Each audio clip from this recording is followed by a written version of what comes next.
Ignition sequence starts. 6, 5, 4, 3, 2, 1, 0.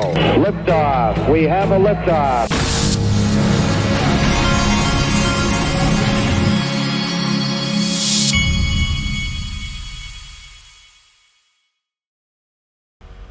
Hey everybody, this is the Digital Asset Investor and a lot of Bitcoin talk. Watch this. The real deal. Bitcoin is the new global denominator for capital. So the problem it solves you don't have all of these politicians running around trying to curry for favor and redistribute wealth and change taxes and change all sorts of things. You get what you get. You get 21 million Bitcoin and that's it. And so, we're incredibly optimistic about it over the long term as these dominoes continue to fall in favor of Bitcoin. I guess, not to argue the point too directly, but you haven't seen companies over the years say, I'm going to hold a bunch of gold with our treasury cash, right? It would be a similar idea. Yeah, the issue with gold is you can't divide it, you can steal it, it's hard to store, et cetera, et cetera. I also don't think you're going to see a lot of companies come out and say, we're starting an Ethereum strategy. Just because liquidity is not there. What Bitcoin has now is path dependence behind it. And so you're getting this critical mass and things are moving in the right direction. Let me ask you quickly about MicroStrategy. You said, you said the kind of casual case is, they're doing this funny thing. This funny thing is raising a lot of money. Okay, we've seen enough of that because we've got the original right here, crazy Michael Saylor. Because once you get Bitcoin and it clicks in your mind, your immediate reaction is, I got to hurry and buy as much as I can because someone else is going to go take all my Bitcoin away from me. My immediate reaction was the same as his. There's only 21 million. But now that I know that the Homeland Security met with the 4 Satoshis, that's a pretty big question I need to have answered is, wait a minute, what's going on here? I thought this is supposed to be a libertarian movement. The government is pretending like they don't know who Satoshi is and going along with this. What is this? Someone explain it to me. But I do have a couple of Bitcoin as a hedge. But that makes me wonder if the government is up to something. Like in 2020, when I started buying Bitcoin, I was thinking, oh no, I got to do this in a hurry because someone's going to figure it out and the price is going to 10x. And I better get it before it 10x's. So, that's a natural reaction when it finally clicks in your head. Because you're thinking, why wouldn't every billionaire in the world go and buy $1 billion of Bitcoin, smash buy it overnight, and just to make $1 billion? Because why wouldn't they just want to make the $1 billion, or $5 billion or $10 billion, any amount of money? Bitcoin, it feels like in the early days the infinite. Don't think for a minute Michael Saylor hasn't seen the 4 Satoshis video, but my question has always been, why does Michael Saylor not think that it's a part of? Why does Michael Saylor and his board not believe that it's a part of their due diligence to find out what in the hell happened with Homeland Security meeting with 4 Satoshis? Because if one of the 4 Satoshis comes out at some point and says, hey, I was one of the 4 guys, it would destroy that investment. And so my question is, as a part of their due diligence, and you know what I think the answer is? I think that half of these guys, I'm not saying Michael Saylor is, but I think there's a large percentage of these pundits that are out there talking about Bitcoin who have been let in on who the 4 Satoshis are, and it's part of the psyop to keep talking about it and never question any of that. Crypto Bitlord, who I've told you he does like to tweak social media, but when he says things like this, I at least pay attention. I think XRP is ready, expecting a parabolic explosion vertically within 24 hours. Don't sleep. Millions can be made timing this move. I don't time any moves. I just buy when I feel like I need to buy. But interesting tweet anyway. Here's from Good Morning Crypto. They dropped this Paul Barron clip where he's talking about Ripple and BNY Mellon. For XRP or for Ripple, tokenized assets are going to be the vehicle that this is going to, I think, transact around. And if you follow where the money is going, you probably would agree. Here's a clip to talk about that. BNY Mellon is the world's largest custodial bank. They're the bank that your banks bank with. And they did a study of institutional asset managers to get their opinions on what they think about this space. And that report found that 97% of asset managers believe that tokenization will revolutionize the asset management industry.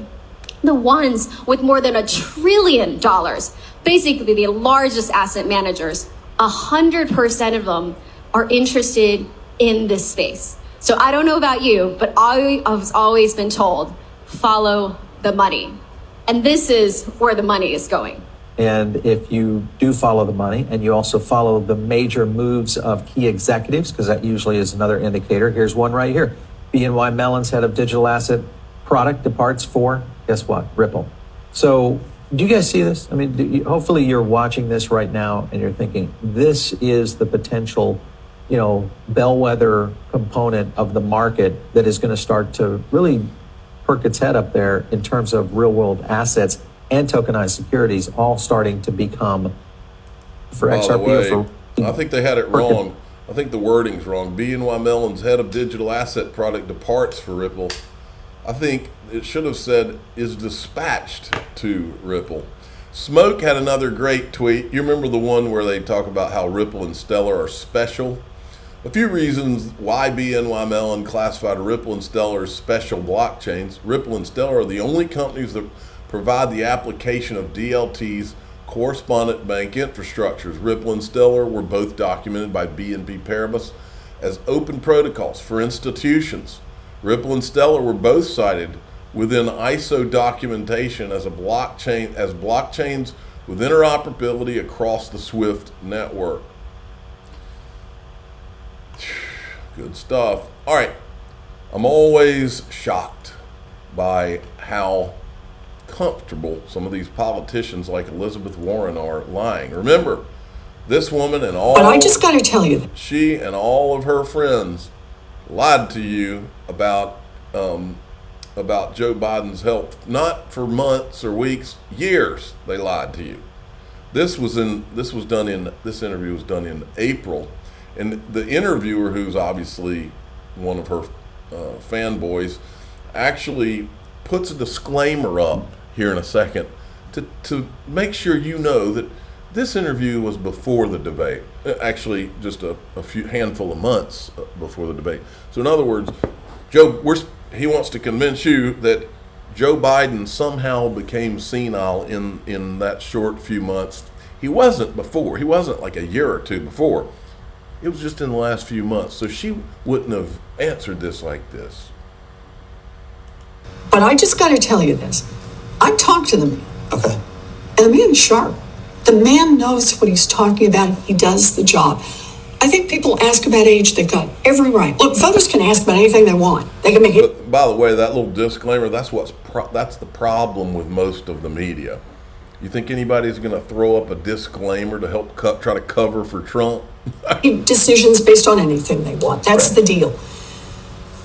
It's a sharpness and a pointedness about what he is trying to accomplish. And to me, I get it. It's like messaging. You can have other issues you want to look at, but the heart of it is, what does he deliver? And he is delivering. Homeland Security Secretary, I'm not sure going to do so well. That's just one example of him delivering. Nick Carter called out Elizabeth Warren. This is great stuff right here. This was a tweet from Elizabeth Warren on March 8th of 2023. As the bank of choice for crypto, Silvergate Bank's failure is disappointing, but predictable. I warned of Silvergate's risky, if not illegal activity, and I identified severe due diligence failures. Now, customers must be made whole and regulators should step up against crypto risk.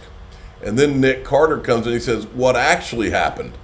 Warren encouraged a bank run against Silvergate because she saw an opportunity to harass a pro-crypto institution after FTX collapsed. Warren uses talking points dreamed up by Silvergate short seller Cohodes. Cohodes did not deny having contacted her office.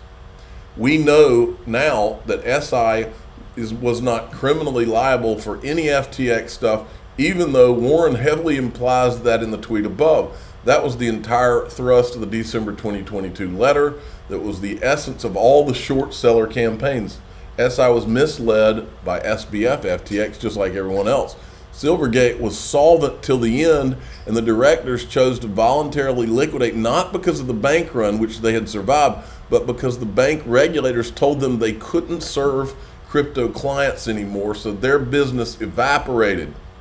Customer must be made whole. Customers were whole the whole time. You see what this is? This was Warren pressuring the industry. Now, John Deaton is the antidote to Senator Elizabeth Warren. Here's John with Good Morning Crypto. Solution of the Ripple case, the due process that we went through, and the $15 billion that you addressed here. It is a massive waste of money and capital and energy. I mean, let's look at some facts, right? When the lawsuit was listed, XRP lost $15 billion immediately. People were liquidated. But Ripple spent over $100 million in defense. I spent all my time because the SEC did something that it had never done in 75 years of securities litigation. It claimed that the underlying asset, XRP, itself was a security. And then I challenged it and sued the SEC. And I simply said, just take away that language and I'll go away, and my 75,000 token holders will go away. And they refused, and they actually attacked me and did all this other personal stuff against me. And then you fast forward 4 years later and say, oh, sorry, we were just kidding, or sorry, we got it wrong. No, it was intentional misconduct by these SEC lawyers. People should be fired. They should lose their job if they were in the decision-making process, because it was blatant. Let's remember, a lifelong Democrat judge, Annalisa Torres, appointed by Barack Obama, agreed with me and my 75,000 token holders, said XRP itself is not a security. And when we purchased it on Coinbase or Uphold or Kraken or wherever, it was not a security. And that was known from day one, yet the SEC made us go through that extensive litigation and expense. We deserve reparations of some sort. We deserve compensation for that kind of misconduct. And I'm waiting to see what that IG report finds, because that could be the beginning of more litigation, except litigation on behalf of token holders. I want to kick it to... Yeah, remember, the SEC is still sitting on the internal investigation about Hinman that they did. And to my knowledge, they didn't even open that up to Jay Clayton, which that's a whole different can of tomatoes. Now, let me tell you what, folks. Anybody that's listening to me that does not think that what's going on right now in politics and the things going on in the media do not collide with crypto, this whole Kamala Harris thing, this all collides with crypto. There's a reason I try not to say the T word out here. I use X47 instead, because in this environment, there's no telling what kind of censorship that they'll try. Now, so we're going to go into some dark corners in here, okay? And in DAIXRP.com, I'm going to show you some jaw-dropping stuff, and I think it all ties together with everything. I think crypto is one battle in a war that's going on. I think it's one of the bigger battles, okay, for the next 100 years. And I think there are some things coming out. But what we're going to talk about is I'm going to call him, he's the music guy that just got arrested and apparently had a bunch of wild parties and all that. We're going to, on this channel, because I think that all the bad guys that are currently in power are the ones that are potentially going down with this guy. So I don't think they probably want me talking about it out here. And so for that reason, we're not going to call him what he's known as. We're going to call him the party guy on this channel. So we're going to talk about the party guy in DAIXRP.com. And it's jaw-dropping stuff, folks. I'm the digital asset investor. I'm not an investment advisor. This is for entertainment purposes only. Please subscribe, hit the like button, tell your friends and family. Woof, away we go.